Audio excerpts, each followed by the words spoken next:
Welcome to the Your Energy First podcast, where we help you explore and better understand your intuition and spiritual gifts so that you can apply them to your day-to-day for your most purposeful and abundant life. Welcome back to the podcast. I am so excited to have Kate here with Light at Heart. How are you? I am doing well. How are you? I'm good. I'm loving hearing some of the crickets, and you're in the southeast part of the United States and it's evening time there. So if we get some extra noises, it just adds to the ambiance. It's a free soundtrack. Thanks, nature. So I had you on the podcast a couple months ago and I got some really positive feedback about the conversation and questions you ask. You always ask really great, unique questions, things that even get me thinking and holding space and asking the guides things. So here we are today, and I don't know anything of what you're going to ask, which makes it kind of fun. Yeah. So let's see what this spiritual rodeo is going to provide for us today. Okay, I'm excited. My first question, um, so as we know, or as I have learned from you, that as a person faces death or crossing over, their energy centers open up and release parts of their soul. Mm-hmm. So my question is, and this is like a multifaceted question, but the first part of it is what happens to those parts of the soul that are released? Got it. So part of what you're referring to is, so our heart chakras, or what I call energy centers, they're like pins in our body. So the crown and the root are a pin to essentially more or less keep your soul in your body and carry the lessons and the wisdom. So we think of our chakras, people, when I was first starting out and I was doing in-person Reiki sessions, people would come to me, they'd be like, Emily, I'm afraid my chakras are unbalanced. And I was like, get in line. So we want to think of our chakras and our energy centers as gorgeous mechanisms just of wisdom, of purity in their own way, because they come with such beautiful magic to help teach and guide each and every one of us. So the pins, take your heart chakra, heart energy center, for example, has a pin in the front of you and the pin in the back part of you. So, same with your third eye, your throat, your power, your sacral. And I believe we have more chakras other than this. It's just these are the main ones. And I know other beautiful studies have proven this. I haven't gone down that road. I always just kind of trust what comes through because there's so much of the universe to know. I've gotten to this point where I'm like, universe, just show me what needs to be, what I need to know to support myself and support others. Okay, so essentially when our soul crosses over or when our soul leaves our body, the guides are saying in some cases escapes our body, what happens is our chakras begin to unpin so that our soul in its entirety, or the aspect of the soul's experience. So in this case, my soul is having an experience as Emily, yours is having an experience as Kate, but our soul can be having other aspects of experiences too. So for this particular part, for this particular role, all of our energy centers are going to unpin and release our soul in totality. And then from there, what happens is we either cross over or we don't. We become a ghost. And the guides are saying, and many other things. So when we don't cross over, that's the difference between a spirit and a ghost. And spirit, as we know, has multiple definitions. So when I use the term spirit, I'm talking about the activation of source energy. And then a ghost typically is when an aspect of a soul has left its body and is confused on how to cross over or doesn't want to. Okay. Or doesn't know that they can, or doesn't even know that they're dead. I'm trying to think of some other examples I've experienced firsthand. Those are the three main ones. The other piece is, I've always asked the guides, like, do we have guidance to cross over? They said always, but you also always have free will. Mm-hmm. And the other thing is too, people used to send me, like videos and things for, oh, look at this Facebook, someone caught a ghost walking through the mall. It's ghost is the main concept our society understands. There is a very liberal amount of energies out there, of negative energies. Let's just say that. Because the negative ones are the ones that are going to honestly cause us the most distress and distract us, where the positive ones, they mind their own business and they're just behind the scenes helping you, right? So we say, oh, it's a ghost because we just don't know by definition what it is. But then in actuality, there is no definition because definition is all human. Mm, right. So all definitions are from the human language. Okay, that makes sense.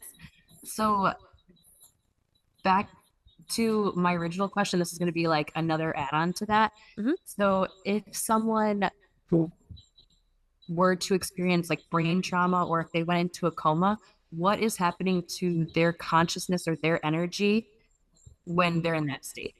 Yep. It totally depends. So, and I have people in my life who have gone through that firsthand. And it's really, really fascinating. And every situation is different as to why their soul chose to go through that experience, which is tough for me to say, period, because we think, why would anybody choose to go through that, right? Right. And part of what we have to realize too with choice is accidents. This is something I've mulled over with the guides many times. I'm like, okay, if nothing's a coincidence, why can our human free will screw things up and cause such bad accidents, right? Mhm. And one of the main overarching messages of all of that is because it gives us contrast here on Earth. So, all that to be said, when someone's brain goes awry, when the physical function of their humanity goes awry, the guides are sharing that there is an aspect of their soul, of course, like your soul understands what's going on. I'm asking, because people can be kept on life support, right? But they don't have the full functionality of a human. They say their soul just rests there. Okay. Their soul rests there. Their soul still has lessons to go through, lessons to absolve. There is a big part in, they say we forget it's not just about us, it's about the people around us and their purpose on our journey too. This is interesting. They're talking about how our journey's purpose isn't just about ourselves. Of course we think it is, right? So when we go through these things and we're focused on our own mission and our own life, and that it our mission and purpose has to do with so many people, which in our hearts we know, of Right. course. And that's a lot of the reason why we pursue the spiritual journey, is to come back to everybody, the collective as a whole, and not just be so self-centered. Yeah, we do that. Just a Um, little bit. yeah. Okay. So then another aspect of that question is, have you heard of people who go into a coma and come out of the coma speaking a language that they had never known before or spoken before?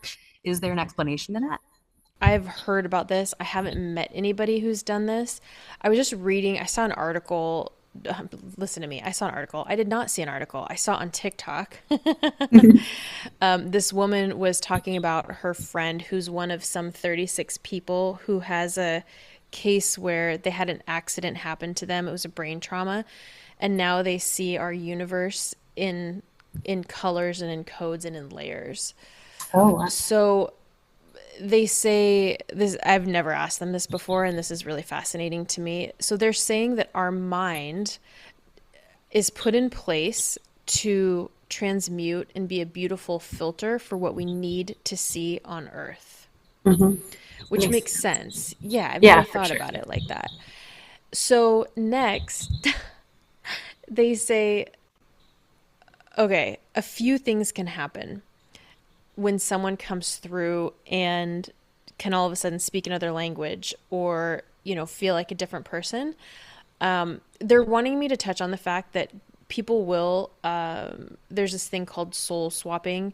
I learned about this in a Reiki class I learned long ago, but I always listen to my own gut and what I learn along the way from these things. and I've witnessed it myself or had conversations with people about it and talked at it in depth. And basically, a soul can be tired and cross over. A soul can be attacked and say, I don't want to be attacked anymore. I'm going to leave my body. And a soul can say, you know what? Let's switch. It's very What? rare. The guides are saying it's not against any rules. Um, it doesn't usually happen by accident. It's more that they're so funny. They're like, people just want a different experience. And so that's what happens. Okay, so oh, sorry, go on. No, go ahead. So most likely, or a possibility for why someone would come through speaking a brand new language. Question. Oh yeah, would that be Let me essentially see. most likely because they had swapped I'm not sure. Let me ask them. like Oh, trading basis? okay. They say typically what's happening, I have this is all news to me by the way. Haven't asked this question before. They're saying what typically happens is their soul reverts back into their greater soul. And when this happens, people, when they're having uncomfortable situations on earth, will dip into other lifelines where they had fabulous lives Oh, that's and incredibly interesting. bring back components with them, such as a language. They say humans don't ever, like the soul, they say humans don't forget. We have filters in place so that we do. Okay, So essentially, this soul has said, oh, I'm just going to remember what I can do, what I'm capable of. interesting. Yeah. Okay, very interesting. I've always wondered that. A lot of information has been coming through the ethers lately. So it's interesting you bring this up around our accessibility to energy. And this is why, we learn how to practice it through a guiding light. And our energy actually knows no bounds. So it's everything human that keeps us sort of compartmentalized.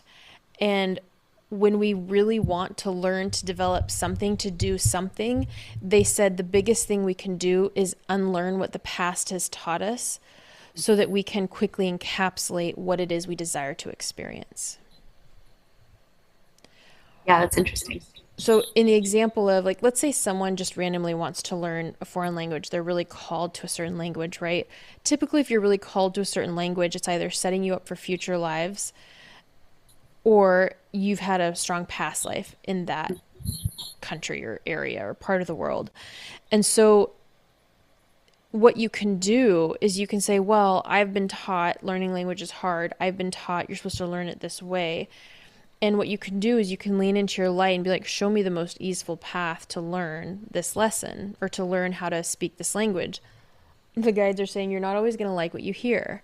They go, this is humans biggest complaints. They want all the wisdom, but they want all the wisdom the way that they've been doing things before. Mhm, So easily. the right, exactly. And I mean, hand raised, like I'm not sitting here Same. preaching like I'm, yeah. Like I follow this perfectly because I certainly don't. So you think about, okay, so say someone says, okay, how can I most easily, learn this language? And they're like, oh, well, there's, let's just use Italy for as an example. And there's local Italians in your neighborhood. Go find them, go have dinner with them, chat with them, start there. And you're like, well, that's gonna let me learn the language, right? Or why don't you just go to Italy for 3 months? You've been thinking about it, or go to Italy for a month. Go to a small town. You've been thinking about it. No, no, no, I can't. I gotta get, dog sitter, and I got. It's like we humans are our biggest limitation. Being human, that's our limitation. And it's also one of our greatest gifts. Yeah, definitely learning both of those things a lot lately. Okay, so that's really interesting. Um, my next question is related to energy, but not that same question. So, what is the deal with deja vu, and is that related to parallel universes? Okay, let me see here. So, deja vu is an interesting concept. The first thing that they're saying is not everybody experiences deja vu the same. Okay. So, Deja vu is a couple of things. They say it's our soul catching up with our human experience, or excuse me, reverse, our human experience catching up with our soul.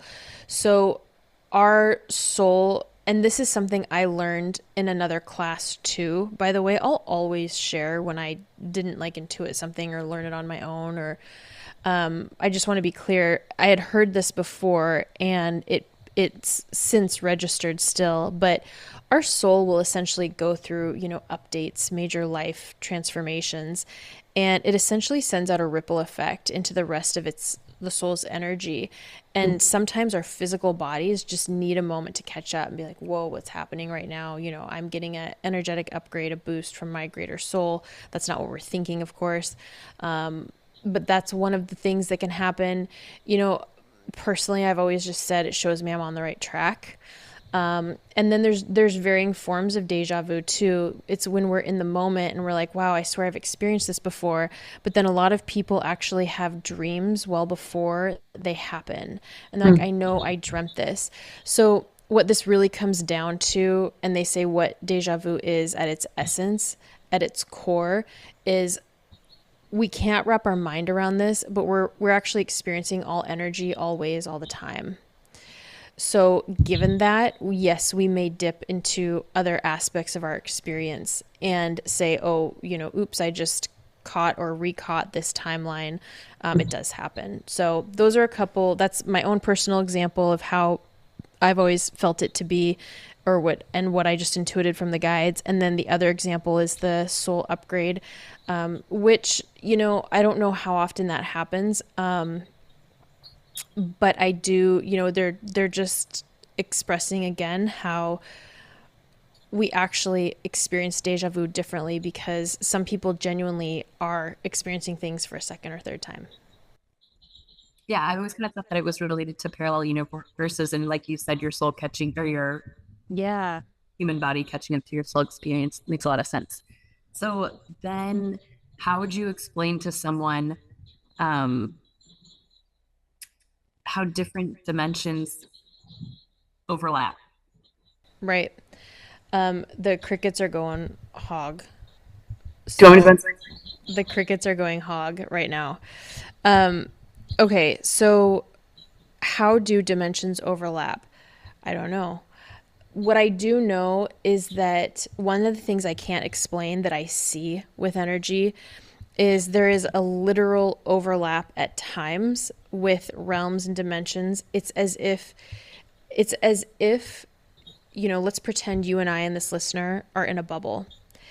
And where we are, there's other people in their bubble, but our bubbles overlap, but we don't touch each other and we don't cross through each other's realms.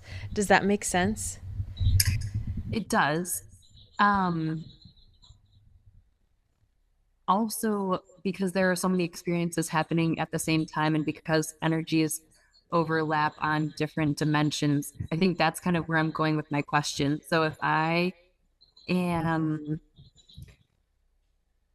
like lately, I've been seeing kind of sparkles in people's energy. Mm-hmm. Um, but then I'll also close my eyes to sleep at night and I see like flashes of energy and things like that. So Mm-hmm. those are other energies having experience on a different dimension, but it's overlapping with ours. Is Right. that right? So like everything's kind of all happening at once, right? Everything everywhere all at once. Yeah.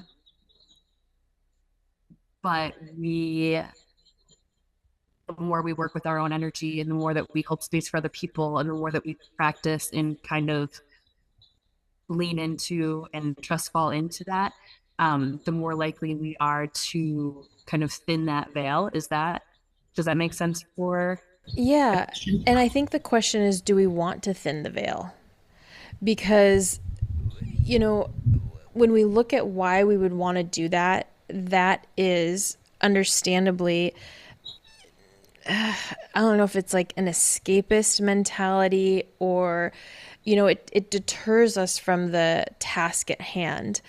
And the truth is, the world is so challenging right now. Our awareness is so heightened. It's calling each of us to something greater within ourselves, within our community, And that's how this world's going to shift. So, the veil is a term loosely used to describe that which is in spirit versus that which is in human form on the other side. Mhm. So the veil will always exist. There is this concept like the veil is thinning, the veil is thinning. The veil is the veil. It isn't going to do anything different than what it's been doing. You can have Perception. right. All of our awareness is growing and it's expanding. So, to your point, our perception is growing. You're going to be experiencing more things you haven't before.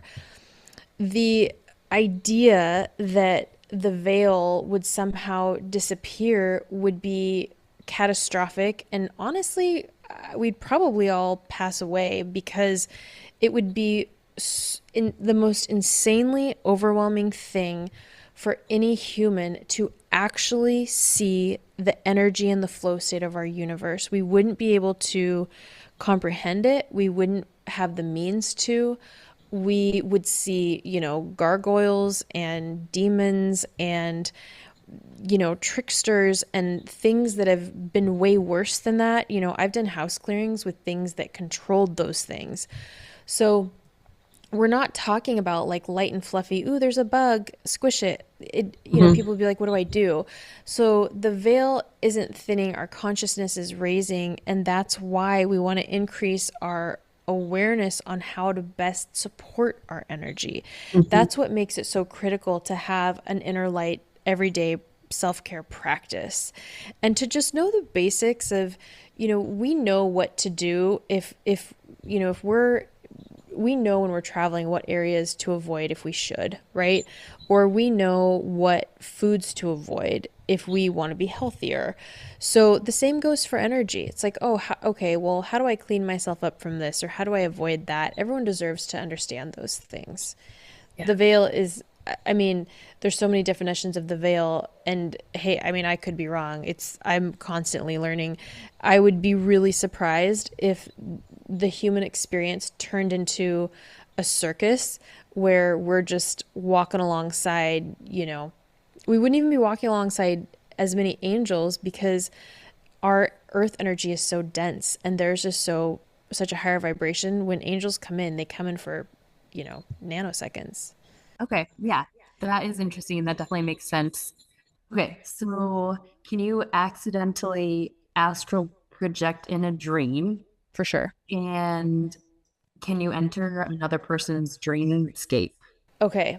So, yes, you can astral project. This is so funny. These are great questions and normal questions and questions I've had. So, when I share what the guides say around, again, like the human language is so limited, what is astral projection? That's kind of like saying, let's go for ice cream. Are you going for gelato? Are you going for a bucket? Are you going for a cone? I mean, there's, sorbet, like there's limitless options, right? So we want to also just look at, as we understand astral projection to be, which is essentially your soul leaving its body. Now, your soul does retract from its body, but it will happen from time to time, like when we go into the dream state, but it doesn't fully leave. It's as if there's a component to your soul that says a component to your soul that says I have permission to go have this experience, to maybe create with a friend or a loved one in another realm.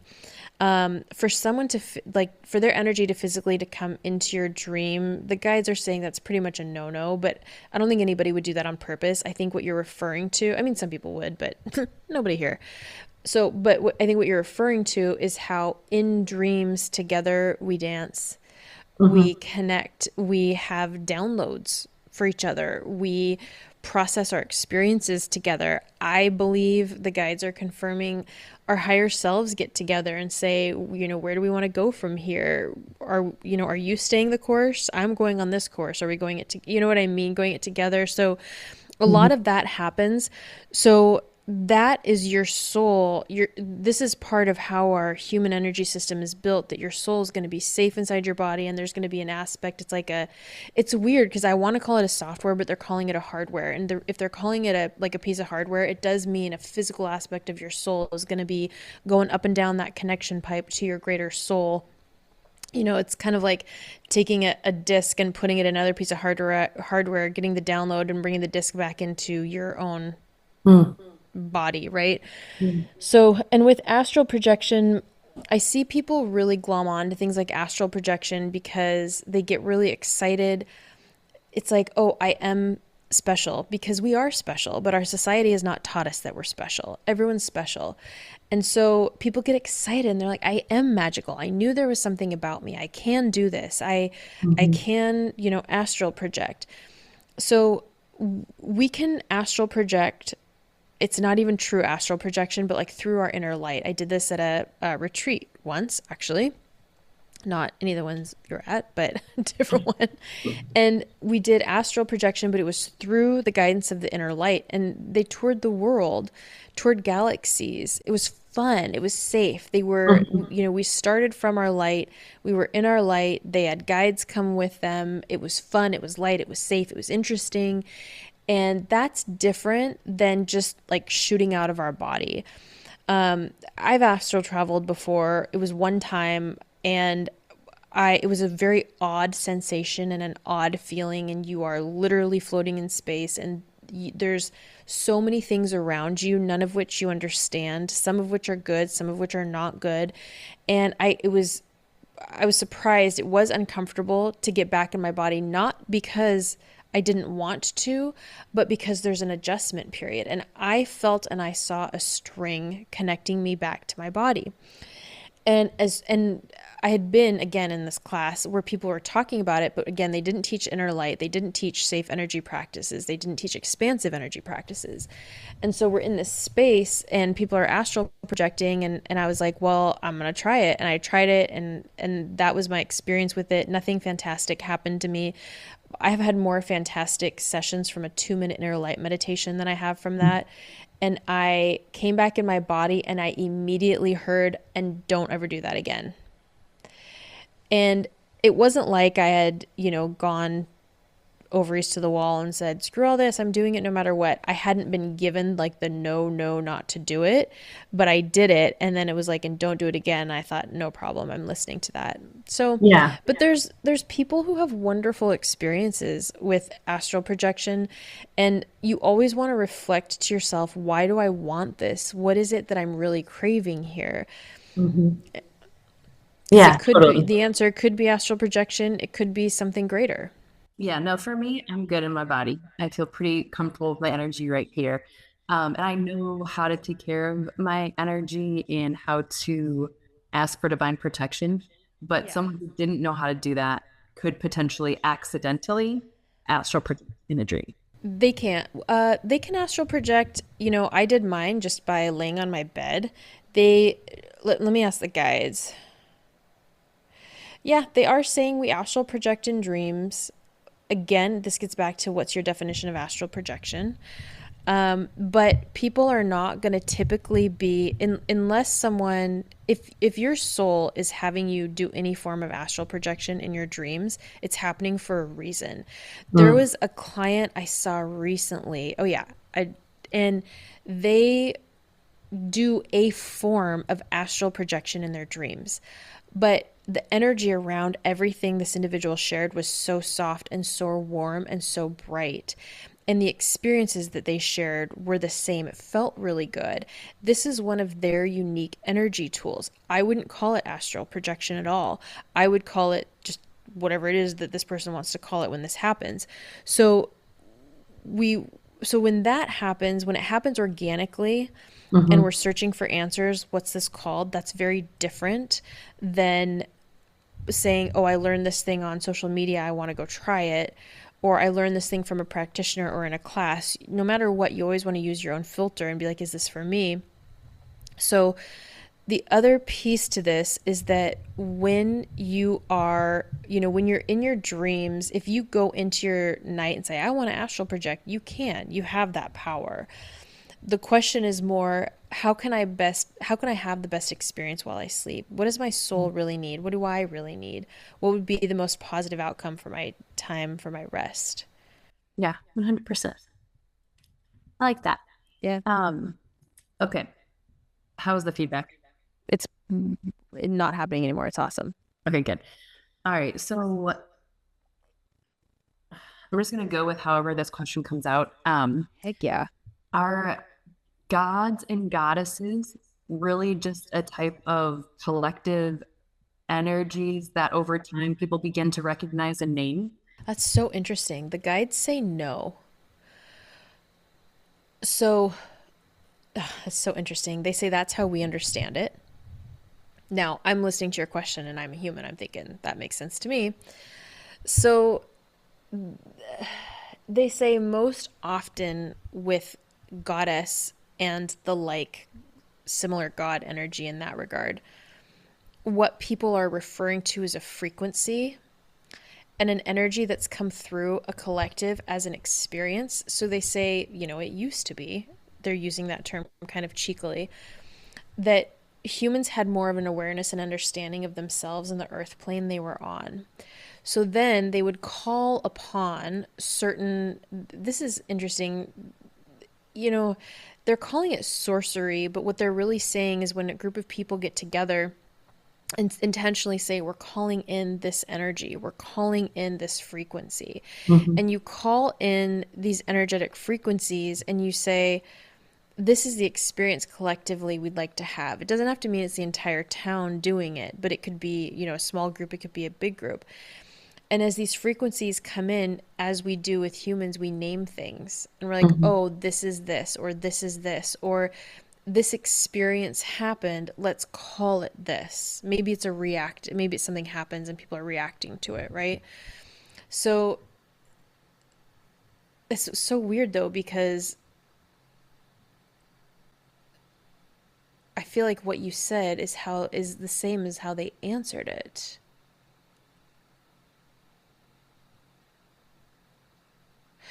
They're saying for the most, well, I'm looking at Greek mythology right now, but like for the most part, these stories and fables were more used to express emotions for people that, to your point, culminated into these bigger energies that we eventually named and gained momentum down the way, which is what you said. So let me broaden my ask. I think this has to do with the question I was reflecting to them. Because now I'm thinking of, Indian goddesses and wow, it's so interesting. I thought more of these energies walked this earth, and I think it was a very, very small percentage. So it's possible that like one person over here is experiencing Athena or what they think is Athena, and then this person over here calls it something different, but it could potentially be that same frequency. Yeah, it's interesting. I've never heard them call it a frequency before, because honestly, I like the idea of goddess way better. It just sounds far more Me interesting. too, yeah. But they say, yeah, they go, you look at fabric and you interweave fabric to create something interesting. So you integrate all of these different concepts, these different frequencies of energy to create the goddess Athena. And then they go, and then she is born. And she changes over time because we change over time. Our perception changes over time. We co create over time. 100%. Okay. Wow. That is really enlightening. Very Yeah. interesting. Yeah. Great question.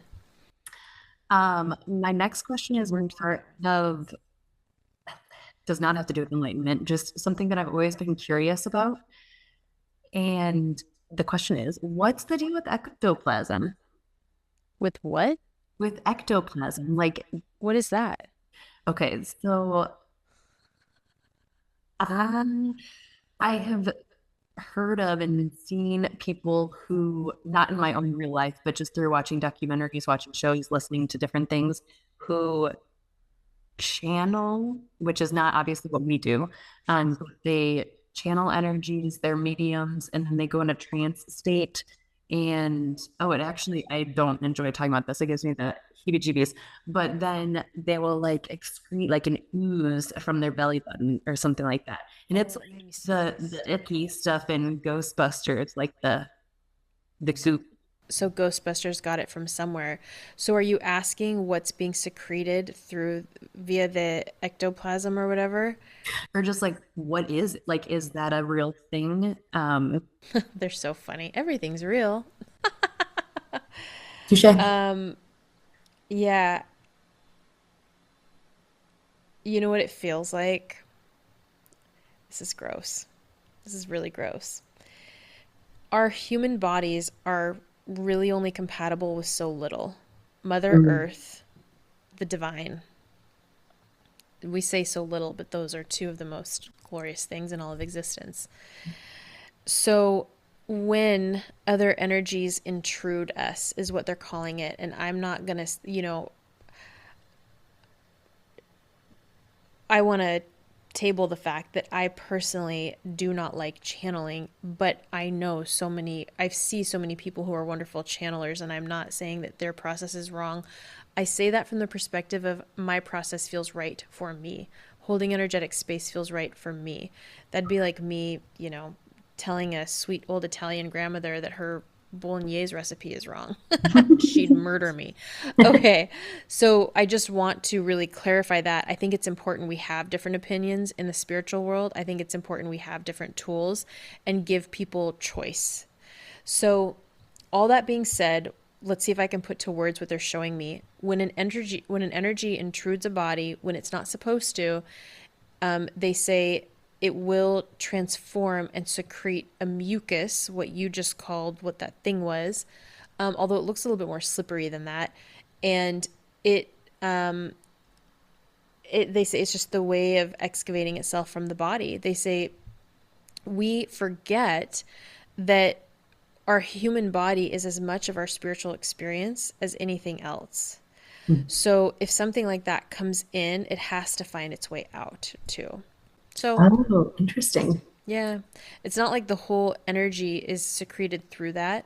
Mhm. It feels like, when you're cleaning off a plate and you have scraps and you throw them down the dishwasher or the garbage disposal. Mhm. Don't put your scraps in the dishwasher. It feels like, you just got to kind of get rid of the last piece. They just keep saying in a lot of ways your body's been invaded. Does that happen with any of the good channelers? I can't imagine it would.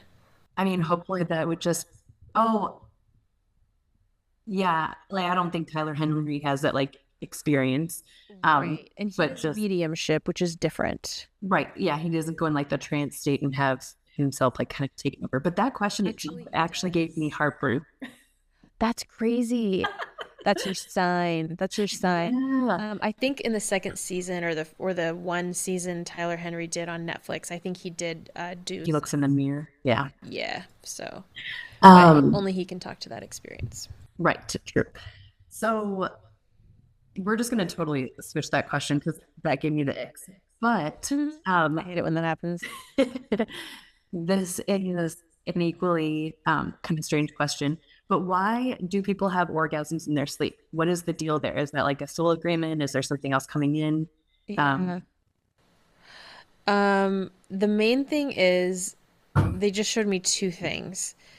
They say physically our bodies can go through, they're showing me the second thing first. So our bodies can actually simply be evolving and need to move energy, and they go wow, again, human limitations. Why does an orgasm always have to happen certain times, certain places, certain ways? Mhm. I have heard of women orgasming during childbirth, right? Creation So energy. yeah. So then the other piece is they say we forget that we experience pleasure again in so many ways that we're experiencing in other realms, other earth planes, and it can transmute to our body in our current state and time. Okay, very interesting. Yeah. Do people wake up when they're having orgasms while they're sleeping? Or do Um, they just like, is the orgasm happening in the dream? I am not made of both. Okay. Just curious. Um, okay, so have you, I'm sure you've heard of this, I don't even know what to call it, idea or theory that we are in a simulation and there's like something else manipulating our Sure, experience, sure. what would you say? Or what do the guides have to say about that? Yeah. Let me hold some energetic space for that. So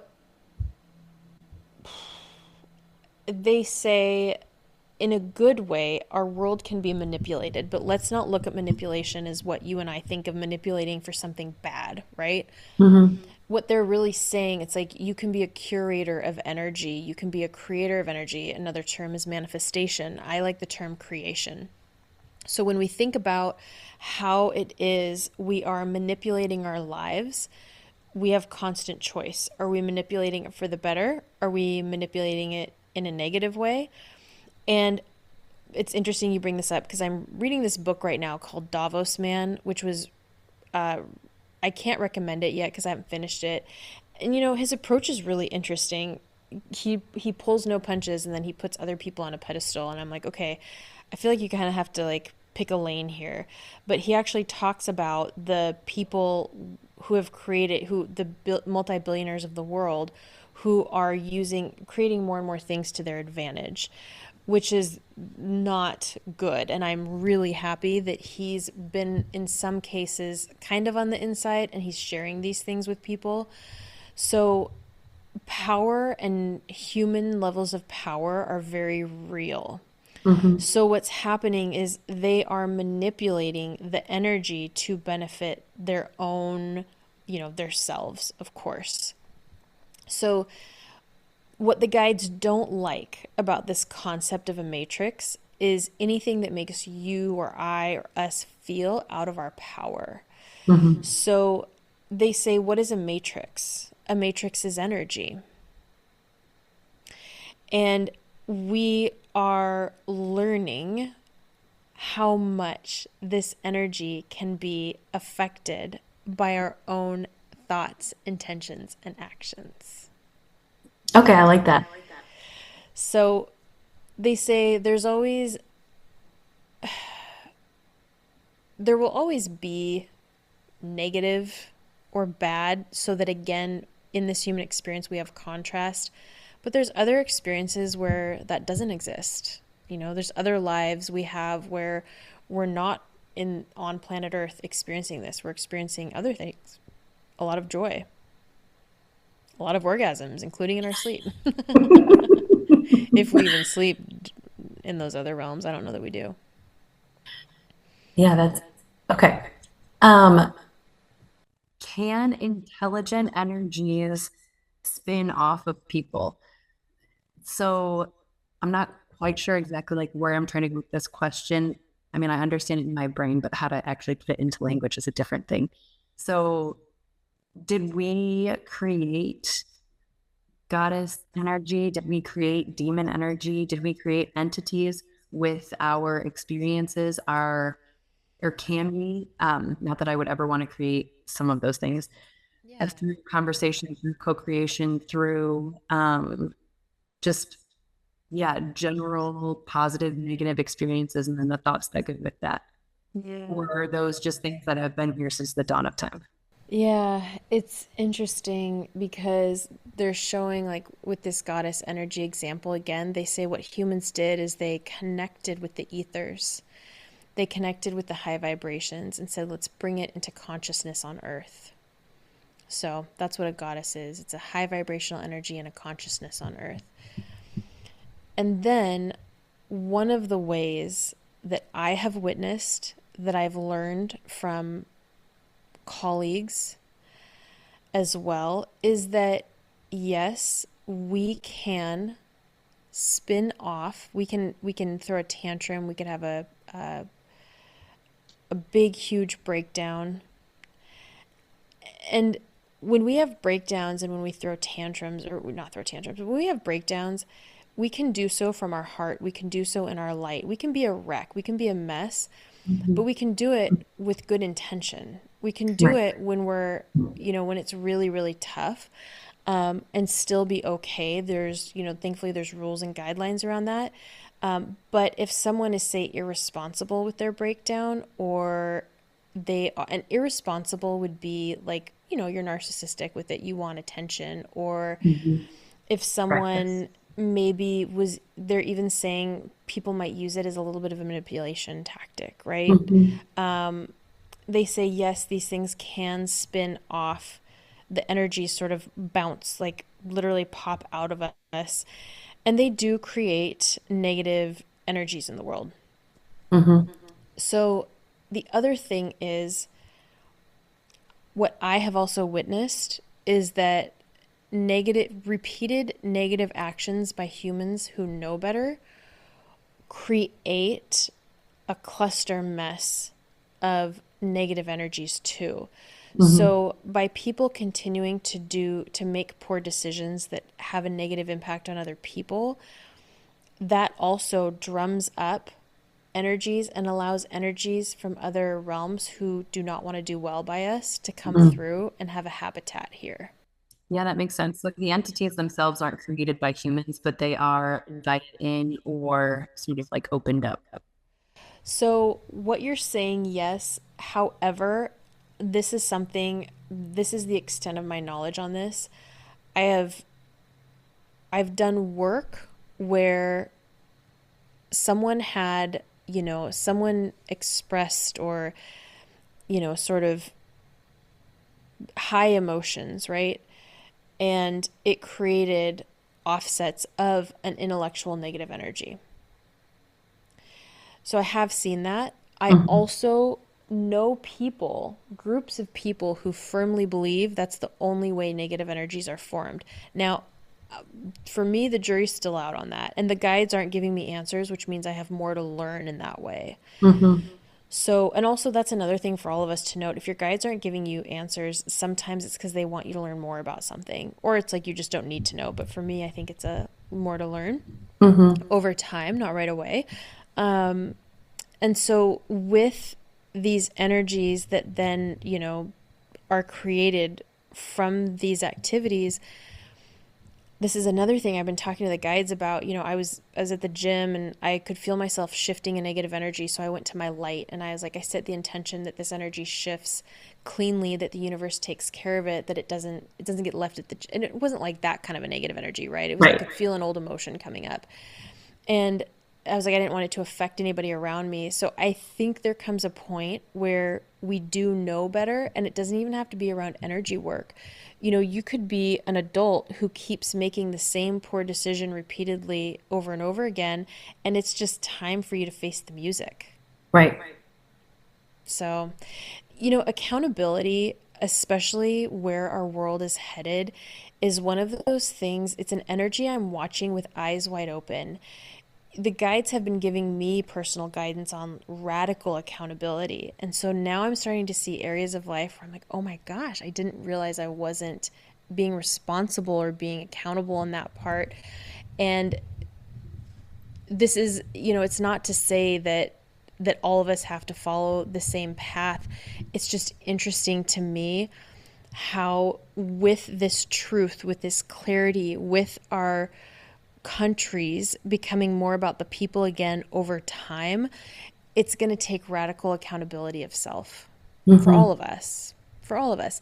But that turns into something so beautiful and so prosperous too, because once you realize I have the ability to manipulate energy For the in good. for the greatest good, of course, that becomes a really beautiful thing. And the things that come from that feel so amazing. Yeah, that makes total sense because a refusal to take accountability is a refusal to learn, is a refusal to grow. And I Yeah. love that our world is heading in that more beautiful place Yeah. of just It's a higher consciousness. Right, right. It's fun to actually ask your guides, show me where I'm not being accountable for something. I Hmm. know it might seem intimidating at first, but it actually is. It's beautifully eye-opening, and it just helps you clear more of the cobwebs, bring more sunlight into your energy field. Yeah, that actually reminds me. I was holding space for a client the other day, and I, like it went well, but I know that I had a lot to learn from that particular session, and I was surprised by it. And I asked my guides, like, what is there for you to learn here? And they told me that I was being a little sloppy and I needed to take more time and to not rush into things and to lean back and reflect a bit more in session and go slower. So Good yeah, it job. is it Great is fun to job. do that though, to like kind of see where you're lacking. It's scary at first, but then they're so sweet about it. They are. And I love that you have that reflection. I've had those reflections too. And sometimes I've even had to say, okay, guys, continue to walk me through this process here, or I can see there's a lesson for me here, but I don't see it yet. And I think what you just explained so beautifully too is so many people feel like when they do energy work, they have to show up perfect. Mhm. And that's not the expectation. You show up as you are and you learn as you go. And I will say, I think there's this idea that, energy work, I think subconsciously we still think energy work is abracadabra. Mhm. Energy work is in the day to day. It's in those moments. You do phenomenal energy work. And then you had a session that came through where your vibrations raising and it's time for you to shore up how you do things. Mhm. Anytime we learn a lesson from energy, anytime a client has a negative energy experience, I'm like, this is helping you build your energetic muscle. This is helping you grow. This is helping you refine your gifts and your skill sets. It's Mhm. not we think it's a bad thing, but it's really just a challenge for us to raise our own vibration and experience level. Yeah, and they did assure me that like they took care of the client, that Right. they received what they were meant to receive. But Right. yeah. You actually bring up something really important too, because I too have had those moments where I'm like, holy crap, is the client okay? Right. Mhm. But you do this work from your inner light, you set the intention, we've done so much work around this and you're so astute with it that spirit does guide the client. Now, that doesn't mean if we continue to show up sloppy, then Right. negative things can start happening. But I think people are subconsciously attuned to that and they don't continue to show up for sessions with people that are that way. Mhm. So I want to end on kind of like a silly, fun question, Love it. if that's okay. All right. So I know the answer to this question, so I'll ask a different one because they just gave it to me. But Ask it have you anyway. ever, well, I was going to say, Ask it and then give the answer that they gave you. okay. So my question was, have you ever or do you ever hold space for deceased celebrities? The answer I got was no, because, well, it could be in integrity with the light, but has a deceased celebrity energy ever come to visit you Mm-hmm. for energy work for them to cross over for whatever it may be? Mm-hmm. Yeah. Mm-hmm. Mm-hmm. Yeah. Really? Yeah. That's so cool. Yeah. And I really want to highlight here, I would never reach out. I wouldn't reach out in a million years. Hmm. Um, we had an unexpected death of a family member, and I didn't reach out. I held space. I teach holding energetic space. And they came through to me ever so clearly behind my right ear and said, I'm okay, Em. And I felt the familiarity of their energy and their presence. And I let that be. And I'm letting them, we're now creating together this new relationship while they're on the other side. And that's not to say that the human grief hasn't been challenging, because it had its challenges for sure. Hmm. But I think it's important to note that what I love about celebrities, when they come through in any form, they're just like us. They have the same concerns about their family, about their children, about their path, about their overall well being, about they have the same questions and curiosities that you and I all do. Hmm. I don't attract the type of people that are going to be like, tell me my future and how I'm going to be even more effing fabulous, right? Like, Yeah. plus, I'd rather tell that to, like, you or another client who comes in. It's like, so this is the other thing when you do your own energy work and you do it professionally, you truly are holding a vibration that people pick up on. And so that's how you know that when people come through to your practice, they're going to be true to whatever gifts and whatever skill sets you offer and you support. Yeah. It was really cool. A Thanks lot of for doing. Thanks for asking all of your wonderful questions. Thank you so much for sharing your perspective, for sharing your stories too. This is such a wild path, and we all benefit from hearing about people's process. So thank you. Thank you. Thanks And for answering all my questions. absolutely, let people know where they can find you if they want to work with you. Yeah, so I'm Kate, and my website is lightatheart.co. And yeah, you can email me or DM me. That's the same thing for Instagram, although I haven't posted, but I will soon. All good, all good. We've got Prism that is coming around again. I'm so excited for it now that the book is in its final stages for processing to publication. The Intuitives Toolkit is still one of the most phenomenal resources I have to work with me in a group setting directly, and also to really grow and mature and develop your own intuitive gifts when you feel called to. So those two programs, and Prism is for the spiritual entrepreneur, the intuitive entrepreneur. And the it's funny because I have created this whole process around social media marketing. My guides are like, dial it back, dial it back, dial it back. So I'm like, okay, fair. It's all good stuff. Well, thank you. But also, the whole point is for people to get their art, doing anybody who creates anything in any way, this is your work. This is your work of art. And there's so many people desiring to benefit from it. Thank you all so much for being exactly who you are and bringing all of you into this world. Until next time. Thanks so much for listening to today's episode. Don't forget to hit the follow and subscribe button. And as always, you can join other like-minded souls on Instagram. You can find me at emilymarie.energy or in the free Facebook group. The links are in the show notes. Bye. This podcast is intended to educate, inspire, and support you on your personal spiritual journey towards inner peace, inner calm, developing your intuition, and inner wisdom. I am not a psychologist, financial advisor, or a medical doctor, and do not offer any professional health, financial, or medical advice. If you are suffering from any psychological, financial, or medical conditions, please seek help from a qualified professional.